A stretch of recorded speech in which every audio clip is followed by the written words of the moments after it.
I'm going to be showing you a kitty litter surfacing treatment. It is used with just a simple mixture of glue and kitty litter. The kind of magic in it is that litter is very inexpensive and easy to come by of large quantities. Some materials that you're going to need are kitty litter. This is the one I use. It's a generic brand from Target, 35 pounds. I believe it was $12. So, like I said, very inexpensive. Some glue. Here is my water-based glue, just Elmer's glue. And then for the silicone-based glue, I used this brand from Lowe's. It is $9-ish. It comes in this full tube. I just kind of scoop it out. You could use a caulking gun. So once again, relatively inexpensive. Some mixing containers. I have about 3, and then another mixing container to put the litter in. I also have a spoon. Okay, so I'm gonna start with the silicone-based glue.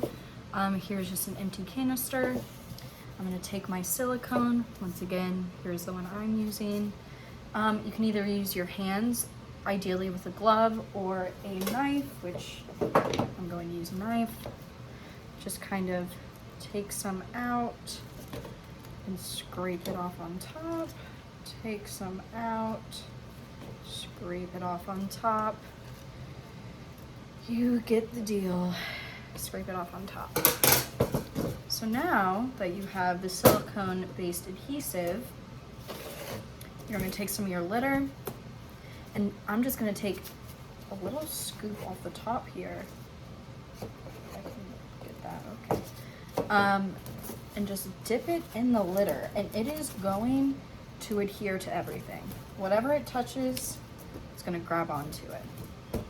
I'm going to go ahead and separate the 2 different methods of this kitty litter surfacing, just so you can see the difference in the process and once it's dried. So since we are using the silicone-based adhesive, I'm going to go ahead and put it on the silicone side, and I just kind of smush it. In the technical term, smush. Just kind of smush it onto the surface. Now, I don't like how opaque this is. I want it to be super thick. I want it to look like stone. So, I might even just take this glove off for a second. I'm gonna take my kitty litter, and I'm gonna take my spoon, and I am just going to put that on top, kind of pat it in. Just kind of sprinkle it. I'm gonna take my gloved hand, and I'm just gonna squish it into place. And it's going to start to mix with that adhesive, and it's gonna start to be this one universal seamless surface.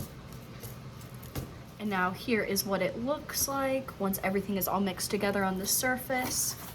Now this is going to take a while to dry. This is not going to be as quick as the water-based adhesive is going to be, but this will give a more uniform texture, and there will not be as many cracks. It will just kind of look like this stone. So now I'm going to mix up the water-based adhesive. Just once again, an empty little cup like this. There's still some residual, but that is fine. Take your glue, Elmer's glue, kind of pour some out. It's not an exact science, just enough that you think would cling to the amount of litter you want. It's best to do in small batches opposed to mixing up a huge one, just because you run the risk of it drying out and not being salvageable. So here's my glue, and I am just going to combine some litter. For this, no glove, it's up to your own preference, but I'm just going to mix with my hand, kind of creating this kind of paste, this kind of dough like this.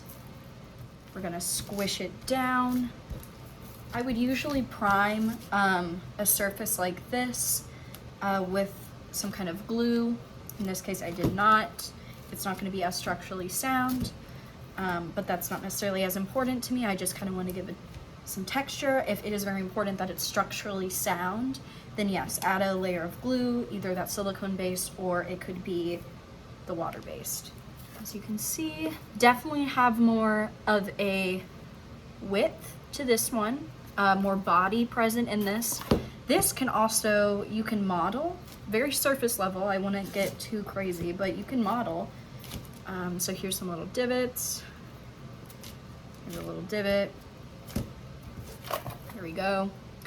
The only thing to keep in mind about doing that is this is going to crackle, just as the clumping properties of the litter is going to suck up all the water present in this Elmer's glue, and it's kind of going to separate. I kind of love that. It leaves it up to chance a lot of the time what it's going to end up looking like, but if that's not something you're interested in, then I would definitely opt for the silicone base, because this is what it's going to look like when it's dry. Here is the sample after about 24 hours.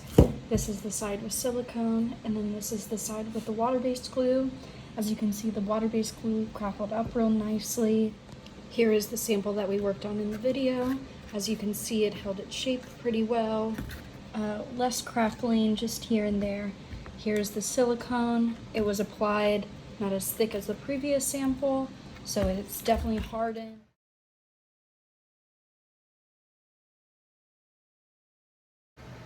There's a lot of different uses. It's relatively cheap.